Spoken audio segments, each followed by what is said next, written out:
ચાલો બેનો, હવે ધ્યાનથી સાંભળજો, ધ્યાન આપજો. હવે આપણે વ્યતિપાત દેવનું પૂજન કરવાના છે. જે આપણને 1 વર્ષ પૂજન કરો, વ્રત કરો. આપણા શાસ્ત્રમાં રાશિઓ છે, નક્ષત્ર છે, અને તેવી જ રીતે યોગનો પણ સ્થાન છે. એમાં યોગ અનેક પ્રકારના હોઈ શકે છે. અમુક યોગ શુભ હોય, અમુક યોગ અશુભ હોય. જેમાં વાસી યોગ, સુનફા યોગ, સાંખ્ય યોગ, સુકર્મ યોગ, વ્યતિપાત યોગ, આવા અનેક યોગ થતા હોય છે. તો આ તમામ યોગમાંથી શુભ કોણ, અશુભ કોણ, કયા યોગનો શું સ્વભાવ છે, કયા યોગની શું અસર થાય છે, તેની આપણને જાણ હોવી જોઈએ. તો તેમાંથી આજે આપણે એક એવો યોગ એટલે કે વ્યતિપાત યોગ વિશે વાત કરીશું કે આ વ્યતિપાત છે શું, તેની ઉત્પત્તિ કેવી રીતે થઈ હતી, તે શુભ છે કે અશુભ છે, તેમજ આ વ્યતિપાતનું વ્રત કેવી રીતે કરાય છે, વિધિ કેવી રીતે કરાય છે, ઉદ્યાપન વિધિ કેવી રીતે કરાય છે, આ વ્યતિપાત યોગમાં શું કરવું જોઈએ, શું ના કરવું જોઈએ, દરેક વિષય આપણે માહિતી સરળ ભાષામાં સમજાવું છું. આ વ્રતનો આરંભ માગસર માસથી કરવો.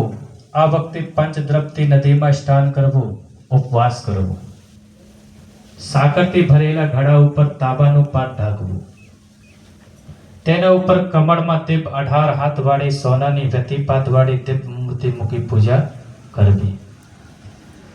સોનાની મૂર્તિ ન હોય તો સુપારી મૂકી પૂજા કરાય. આ વ્રત જ્યારે ચાલતું હોય ત્યારે વિવાહ જેવા શુભ કાર્યો કરવા નહીં. એક વખત ચંદની જાણે મતી ફરી ગઈ હોય, તેણે પોતાના ગુરુ બૃહસ્પતિની પત્ની તારાનું અપહરણ કર્યું. આ જોઈ સૂર્યનારાયણ શિખામણ આપી કે તે આ સારું કામ નથી કર્યું. પરંતુ સૂર્યનારાયણની શિખામણથી ઉલટાનો ચંદ ક્રોધે ભરાયો અને સૂર્યનારાયણની સામે ભયંકર દ્રષ્ટિથી જોયું. સૂર્યનારાયણને પણ ક્રોધ આવી ગયો, એમને પણ ચંદ સામે ક્રોધ દ્રષ્ટિ કરી. બંનેની ક્રોધ ભરી દ્રષ્ટિ આમને સામને ટકરાતા તેમાંથી એક ભયાનક પુરુષ ઉત્પન્ન થયો. તેને જોતા જ ભયથી લોકો ગભરાઈ ગયા કે આ કોણ છે, તો બહુ ભયાનક છે. એવું ભયંકર કે તેના 18 હાથ, 8 આંખો, ભયાનક ગુફા જેવું તેનું મુખ હતું. જાણે કે હમણાં જ આખા જગતને ગળી જશે. એવું એ પુરુષ ભયાનક હાસ કરતા બોલવા લાગ્યું, મને ખૂબ જ ભૂખ લાગી છે. વ્યતિપાતને આવું બોલતો સાંભળીને સૂર્ય અને ચંદ્ર એને અટકાવીને કહેવા લાગ્યા, શાંત થા વ્યતિપાત, તું ગર્જના કરીશ નહીં. તારી ભોજનની વ્યવસ્થા મેં કરી રાખી છે. પહેલા અમારી વાતને ધ્યાનપૂર્વક સાંભળ. તું અમારા બંનેની ક્રોધ દ્રષ્ટિમાંથી ઉત્પન્ન થયો છે, તેથી તું યોગોનો રાજા કહેવાઈશ. તેમજ તને લોકો વ્યતિપાતના નામથી જાણશે. 27 દિવસે તારો યોગ થશે અને એ સમય દરમિયાન જગતના લોકો તારું વ્રત કરી સ્નાન, ધૂન હવન કરી દાન પુણ્ય કરશે તો તે અત્યંત ફળદાયી ગણાશે.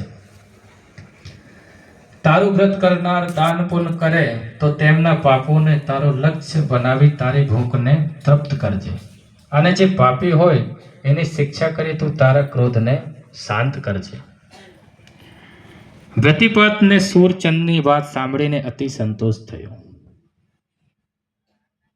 પછી બંનેને પ્રણામ કરી ચાલ્યો ગયો. ત્યારથી જ વ્યતિપાત વ્રત કરવામાં આવે છે. 12 મહિનામાં 13 વ્યતિપાત હોય છે. ત્યારે વ્રત કરી 14માં વ્યતિપાતે વ્રતનું ઉજવણું કરાય, ત્યારે વ્યતિપાત વ્રત પૂર્ણ થયું ગણાય. આ વ્રત કરનારે સવારે વહેલા ઉઠી સ્નાન કરી વ્યતિપાતની મૂર્તિની વિધિપૂર્વક પૂજન કરવું. બ્રાહ્મણને વસ્ત્ર અનાજ કે સોનાનું દાન યથાશક્તિ દાન કર્યાથી અક્ષય ગણાશે. બ્રાહ્મણને દક્ષિણા આપીને પંચ મહાદોષોમાંથી મુક્તિ મળે છે. વ્યતિપાત યોગમાં તાંબાના પાત્રમાં તલ અને ગોળ ભરીને બ્રાહ્મણને દાન આપવું. અને કહેવાય છે કે અમાવસનું દાન 10 ગણું પુણ્ય આપે છે અને સંક્રાંતિનું દાન તેનાથી પણ 100 ગણું, ઉત્તરાયણ દક્ષિણાનું દાન તેનાથી પણ 100 ગણું અને વ્યતિપાત યોગના આપેલા દાન અનેક સહસ્ત્ર કરોડ પુણ્યકારી ગણાય છે. પૂર્વે યુધિષ્ઠરે માર્કંડેય મુનિને પૂછવાથી મુનિએ જવાબ આપેલો કે વ્યતિપાતનું વ્રત કરનારને પાપ દંડમાંથી મુક્તિ મળે છે, સુખ સંપત્તિ મળે છે. આ વ્રત પાપનો નાશ કરનારો છે.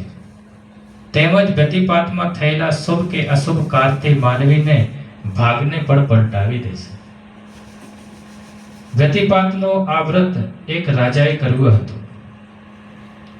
એકવાર તે જંગલમાં શિકાર કરવા ગયો હતો. ત્યાં તેની નજરે એક દુઃખી ભૂંડને જોયું. રાજાએ તેના ઉપર દયા આવી ગઈ અને ભૂંડને પૂછ્યું કે હે ભૂંડ, તારી આવી ગતિ સાથી થઈ? ભૂંડ બોલ્યો, હે રાજન, ગયા જન્મમાં હું એક વેશ્ય વેપારી હતો. હું કદી ધર્મ ધ્યાન કરતો નહોતો, દાન પુણ્ય કરતો નહોતો. પૈસો મારો પરમેશ્વર અને હું પૈસાનો દાસ. આ મારો નિયમ હતો. એકવાર બપોરના સમયે ભોજન કરીને મારી દુકાને બેઠો હતો. તેવા સમયે એક ગરીબ બ્રાહ્મણ આવીને મને કહેવા લાગ્યો કે હે શેઠ, આજે વ્યતિપાત છે. આજે કરેલું દાન પુણ્ય ફળદાયી છે. માટે આપ મને અન્નનું દાન આપો. 3 દિવસથી મેં કંઈ પણ ખાધું નથી. માટે મારા ઉપર દયા કરો.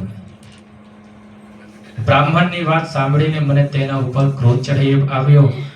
ના કહેવાનો શબ્દ કહી અને ચાલ્યા જવાનું કહ્યું.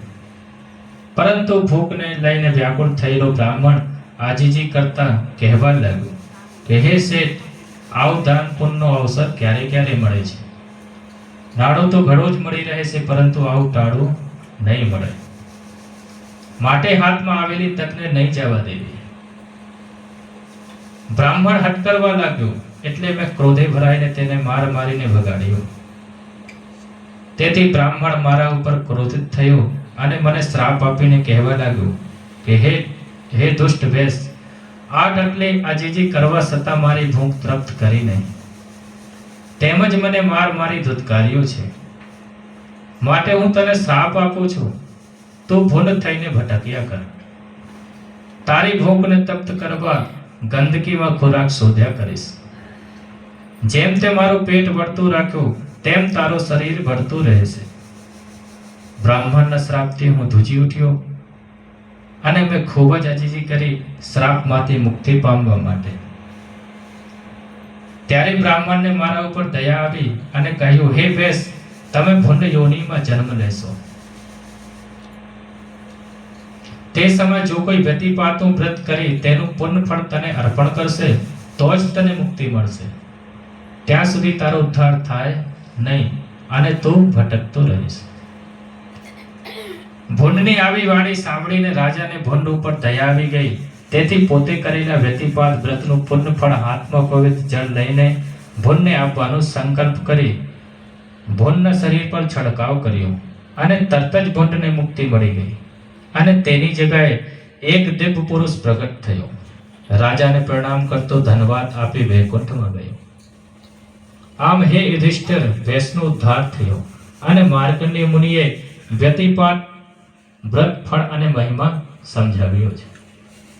અને શાસ્ત્ર અનુસાર એમ કીધું છે કે વ્યતિપાતના દાન વ્યતિપાત યોગમાં જ કરાય. પછી બીજા દિવસે બીજા યોગ લાગી જાય. સંકલ્પ કર્યા પછી બીજા યોગ લાગે તો દાનની કિંમત બમણી થાય. એટલે દાનનો કોઈ મહાત્મ્ય નથી. આપણે જ્યાં આ યજ્ઞ કરીએ છીએ તો વ્યતિપાતની હાજરી જ માં દાન કરાય, પછી ઉસ્થાપન વિધિ આવે છે. આ વ્રત સાંભળનારને જોનારને પણ ખૂબ સંપત્તિ પ્રાપ્ત થાય છે. એની મનોકામના પરિપૂર્ણ થાય છે. જો આ આપણે પૂજન વિધિ કરીએ છીએ, આજુબાજુમાં જે છે એ જોઈ જાય અથવા સાંભળી જાય તો પણ એને સુખ સંપત્તિ પ્રાપ્ત થાય છે, એની મનોકામના પરિપૂર્ણ થાય છે. બોલો વ્યતિપાત દેવની જય.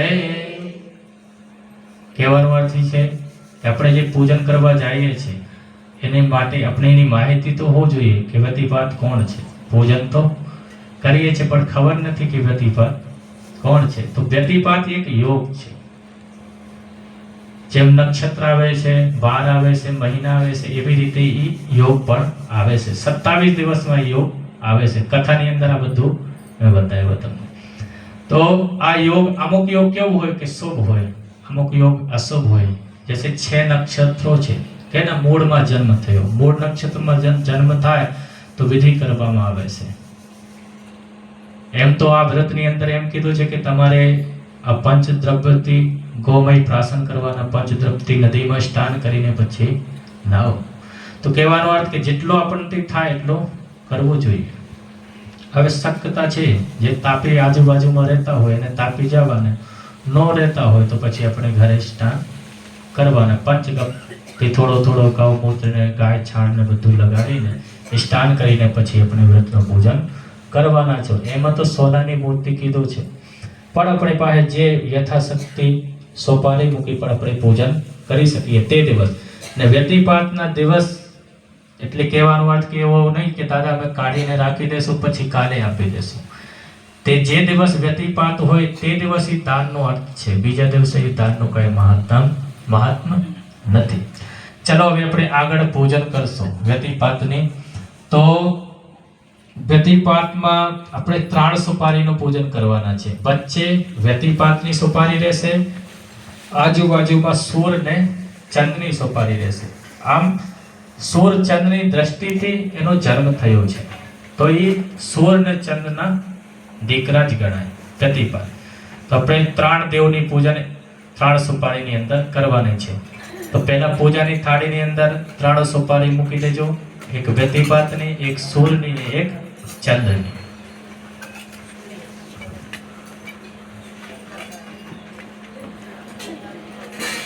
ચાલો.